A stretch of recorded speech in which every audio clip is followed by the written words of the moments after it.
This is the award-winning Lee Pitts Live. Brought to you by Lee Health. Southwest Florida, welcome to another edition of Lee Pitts Live here on this beautiful Sunday morning in Southwest Florida. Where are we?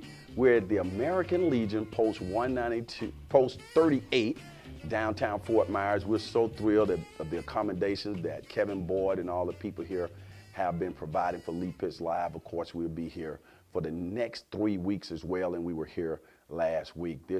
We're in the gallery that all these pictures that you see were painted by veterans who have served our country well. We have a fabulous show in store for you today. We get a chance to talk to the tax collector. Larry Hart is here. He is a leader of the highest proportion.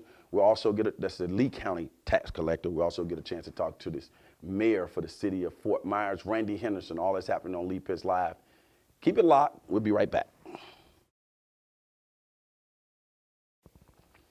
Southwest Florida, is not every day you get a chance to talk to a person who has made history all over Southwest Florida and all over the state of Florida. And so I'm so thrilled to get him here.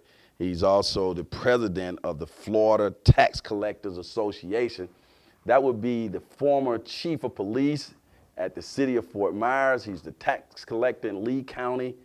Be one Larry Hart, leadership at his highest level. Larry, get back here, man. Larry, people need to know, man. Man, you go all the way back to, I know you at least 26 years. Yes. And one of the things about you is that, and I've admired about you from afar, when I'm coming up to you telling you I admire you, I got other stuff to do.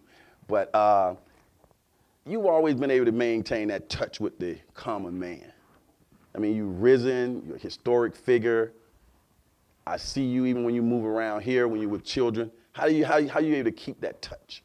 You know, I'm born and raised here, and this community is very important to me. And keeping in touch with all of my friends, and I got lots of friends from all perspectives of the community, and each and every one of them are important to me, even the kids. Mm-hmm. The transition from going to school here, going to high school here, becoming the chief of police, a captain at one time, now the tax collector. You have people who actually saw little Larry from the time he was in elementary school become one of the most powerful people in Southwest Florida. What advice do you give to the youth who would look at you and say, hey, I want to be like Larry Hart? Stay focused. You know, don't accept no as an answer. You want to make sure that you set your sights on your goal and stay on task. You may get knocked off or you may have some bumps in the road, but continue to get your education, continue to stay focused. No's not an option. You want to move forward with continuous improvement every time. Where did your leadership skills first start? Do you recall? Absolutely. United States Air Force. I see. I served 4 years in the Air Force. I was a sergeant in the Air Force. I commanded a group of young airmen, and my life changed. I was then the leader. I couldn't sit back in the back of the class anymore. I had to step up to the front. So with us sitting here in the American Legion Post 38, you're in comfortable surroundings, right? I would Absolutely. assume you've been here before. Absolutely. American Legion is a great asset to our community, and they provide a safe haven for a lot of our military. Now, after you left the military, what happened next? What happened in your life next? I met a man named Morgan Howes, who was chief of police in the city of Fort Myers. My dad was acquainted with him, and he offered me a job to be a police officer here. I was considering Tampa, but after talking to him, I came back home. Now, you're looking at young police officers now, not that you keep up with that, but you've mentored a lot of people who have retired from law enforcement. They've risen through the ranks of law enforcement. When you see them, particularly the black ones, any special pride? There's a lot of pride. I mean, we've come a long way. If I regret anything in my career, I wish I was able to increase my minority hiring. Today, I see it is booming, and that's when I sit back and just smile. I see young men and young women coming forth and moving throughout the agency all around the country today. So that makes me feel good. You say you wish you could have, but when I saw you moving around, it looks like you were making a gallant effort to do that. What were some of the barriers? Why couldn't you get to where you wanted to get? I think some of the barriers dealt with the rules that was in place at the time, and trying to follow the rules was very difficult. But you know, one of the things that we did was we went to every university in the state of Florida, and we were able to recruit. We went to Florida State, we went to Florida A&M, we went to Bethune-Cookman, we went to the University of North Florida, trying to make sure we brought minorities into the community to be a part of our police department. The other good thing is seeking out individuals within the community, and that's what I'm so proud about. You know, when I sit here and talk to you, I'm saying, okay, I'm getting ready to go down this police job, but let me come back to tax collector, and then we're gonna wrap back over to police, okay? We can do that. Okay, what does a tax collector's office do? We do a lot of things. We are one of the largest organizations there is. We employ about 245 employees. I have 6 locations here in Lee County. We collect all of your property tax. We handle your driver's license. If you're buying a new vehicle, we handle the title work. If you just need a decal to go in your car, we do that as well. We do concealed weapon license. We provide a one-stop shop, and that's what we've been working on for years. You are not the IRS in that traditional sense. We are not the IRS. We're not going to come seek you out because you owe taxes. But what I will do, if you don't pay your taxes by April 1st, by the end of May, I'm going to sell your tax certificate. And that means that the people that are dependent on that money is going to get paid. And you're going to redeem your taxes, but you can pay a high interest rate.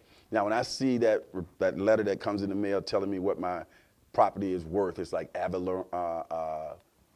the tax assessed The trim value. notice, they call it, with the assessed value. Right. Now, that piece comes from the property appraiser, but it does go on the tax bill. Okay, so you trust the property appraiser tells you what it's valued at, and that's how y'all come up with the tax. Absolutely.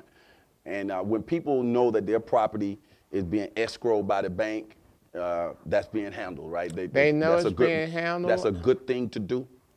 It depends on your finances. You know, if you have the money available and you don't want to have it escrowed out because that's money you can have available to spend, but you got to manage your money well and know that by 1st of November you want to be able to pay your taxes, so you get 4% discount. Now, we are hearing a lot here, and you handle the whole Lee County, I know, but in Fort Myers, there's a lot being discussed about the mid-town development, where there's going to be a lot of residential units coming in, high rises, if all of that is approved, and that's going to increase the tax base per revenue per the city manager, Saeed, and it's going to be a good thing for the city of Fort Myers. Where do you stand on that? I think it provides an opportunity, more residential development in the city. The city has been kind of tight for quite a while. This provides an opportunity for growth for the city. Now keep in mind, Lee County is the 4th largest in the state of Florida with land parcels. Each piece of land is assigned a number. When you add up all the numbers in Lee County, we're one of the 4th largest in the state. When we have large amounts of tax revenues coming in from real estate, how does that benefit the average person? Like, we might be taking advantage of some benefits that we don't even know that's because of having a strong tax revenue. Having a strong tax revenue, our job is to collect the revenue and distribute that revenue. We collect taxes in November, and I make 2 distributions in November to all what's called taxing authorities, City of Fort Myers, Cape Coral, Sanibel, Fort Myers Beach, as well as Lee County, as well as the school district. So every taxing authority, we will send them their portion of the revenue we collect, and we do that all year round. We will probably collect somewhere around $1.5 billion this year.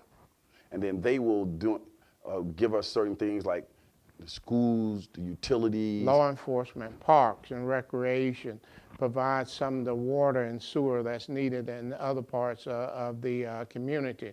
Making sure that there's fire districts across the county, they've received their revenue in order to be able to respond to the needs of the citizens. The Lee County Tax Collector's Office, you are controlled locally, or are you tied into the state and the federal in some type of way? I'm tied mostly to the state. I'm an agency of the state of Florida. I'm an elected constitutional, so I make the majority of the decision. I'm governed by state statute. My budget is not a local budget. My budget is approved by the Department of Revenue in Tallahassee because I get paid for what I do. I don't go to the Board of County Commissioners and ask them for money. If I don't do anything, I don't make any money. So we get paid for what we do. We are close to a private business as you can ever be in government. You are an elected official still. I'm an elected official. You think that's a good way to go about getting your tax collector? I think so, and that discussion goes on around the state today, because you don't want someone to interfere with that process. You want one person to be responsible to the citizens of the community for collecting that revenue and distributing that revenue, and you want to make sure it gets to the right place. Now, you not only are our tax collector here in Lee County, congratulations on this, you're the president of the Florida Tax Collectors Association. What is the Florida Tax Collectors Association, and tell us the process of how you became the head guy for that. Well, you are nominated by your peers and you're elected by the group to be the president of that association. I cover 67 counties in the state of Florida.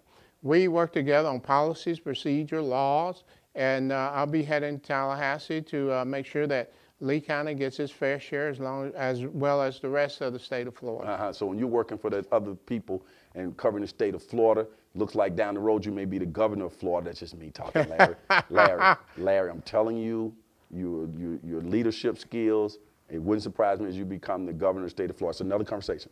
Now, so you got enough time to focus on us in Lee County while you out there, taking care of these other 67 counties? One of the things that we have to do is make sure we get our fair share. And when you see me traveling, I'm trying to bring that bacon home to my community. We've got some tremendous bills in Tallahassee this year, and I'm hoping to bring some additional revenue home to our local community. Sesame Street that for me. When you say bring the bacon home, give us an example of what some bacon might be. One of the things we do is a simple task. People take a driving test here in Lee County, and they may fail that test, and I take $20 from them, and that $20 goes to the state of Florida, but I did the work.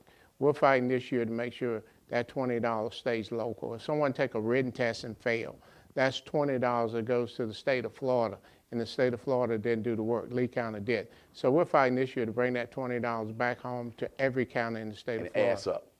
That $20 adds up. That $20 adds up. Give me an example of what that could be. People won't even realize. People don't realize we can do over 60,000 of those a year. Right here in the state, right here in Lee County. Right here in Lee County. Okay, now let's switch gears. We mentioned early on, historic figure, the first African-American chief of police for the city of Fort Myers. I remember it was a glorious time when you became the chief of police, national news to us.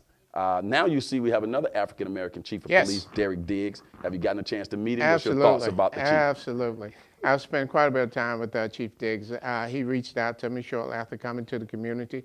I think he has a great concept for this community. I think the community has to embrace him as well as the police department.